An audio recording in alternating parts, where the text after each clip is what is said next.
Hey, my good friend Rob Mattacchione is the CEO and chairman of Novo Integrated. Great story. Stock symbol NVOS. They were a bulletin board company, and they uplisted to Nasdaq. That's not easy. It's because of his steerage of the ship, and they are building the next generation of healthcare companies. He's the guy who taught us first about decentralized healthcare.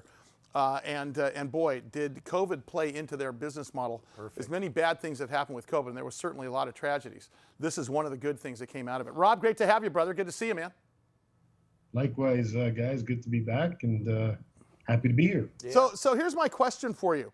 When we first started talking to you, we started talking about the need for decentralized healthcare and such. And I think you were saying, look, COVID has magnified the need. But I'll tell you what, as we come out of this thing, I think there's even a bigger need because people's views about healthcare have changed so much that I think decentralized healthcare is a must at this point, not just an option. Don't you agree? Yeah, Sully, you hit it on the nose. We've said this over and over, but coming out of it is going to be more important than what we experienced through COVID. And maintaining the use of the technologies to make sure that we stay close to our patients and our consumers, and keep them involved in their own healthcare. Decentralization is really all about that, and it requires that effort from each one of us to participate in our own well-being. So here's my question for you, Rob, and that's this: If decentralized healthcare is going to be the norm, what's going to be the delivery device? I mean, you guys obviously have that answer, but talk about what that delivery device looks like for most people. Is it straight from their computer? Is it their iPhone? Is it a centralized location that is a little less decentralized, that's more decentralized than going to a doctor's office? What does that look like? It's funny, Sully, you probably touched on all components. Like, it's a hybrid of all things. It really is going to depend on what the individual patient requires. We do believe that there's a place for clinics, there's a place for an office environment. We also believe that it's absolutely paramount importance that you take advantage of the home the best way that you can.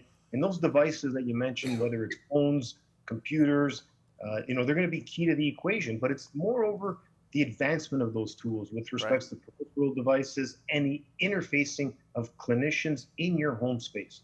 Well, and that's going to need medical technology, though, Rob. That means that Russ is going to hold his iPhone up to his nostril, and what do you see in there? And by the way, they do have these. Look, here's a great example. Kardia, Kardia, who we're having on the air next week, is a mobile device that for people that have heart conditions. Arrhythmia, for example. Is that the thing where they put their two fingers on there? And so that would be a typical example of the new medical technology, Rob, because that is sent to your platform, sent to our doctor. Suddenly it's amalgamated back, and suddenly I'm getting a diagnosis in seconds versus days, correct? Yeah, Sully, those are the peripherals I'm talking about. There's a lot of great companies coming out with necessary home-based tools. But, it was funny. I just saw Russ there checking out his teeth. He's Mr. Selfie from what I understand. And really, if you can do that, if you can take a selfie, then you can use the technology. Next generation of technology is spectacular. Yeah, there'll be an excuse for the selfies. That's Russ, right. turn your head and sorry, cough. I'm working on turn your head and doctor cough. exam now. Oh, man. Hey, when you talk about, and I love talking about this with you, we've talked this, by the way, Rob Mattacchione is his name. He is the chairman and CEO, board chairman and CEO of a company called Novo Integrated. They are publicly traded under the stock symbol NVOS on Nasdaq. You can go to novointegrated.com. I like talking to you about preventative healthcare. In other words, non-reactive healthcare, because there's the reactive healthcare when Russ breaks his hip, which you have to go to the doctor. I need right? something. Yeah. And then also, but there's the preventative healthcare part of it, which I think is causing our longevity to go from. I mean, back in 1942, the average lifespan was like 58 or 55. Yeah, that's why retirement. If I make it to 55. Right, exactly. Nowadays we're up to 72, 75. It's because of this non-reactive, right, Rob? And that's only getting more important. It's only getting more front and center, correct? Yeah, so important to us was product development, hence the acquisition of Ascensia and being able to control that product innovation side. And those preventative care products that you can take as supplements or nutritional, personalized, features to your own healthcare are going to be key. Because it's one thing to live longer, but you got to live longer with good health. Yes. And what this is all about. Hey, Rob, with respect, what does you have? Well, it's just that whole joke, you know, the last 2 years of my life are going to suck, so why not? Why not?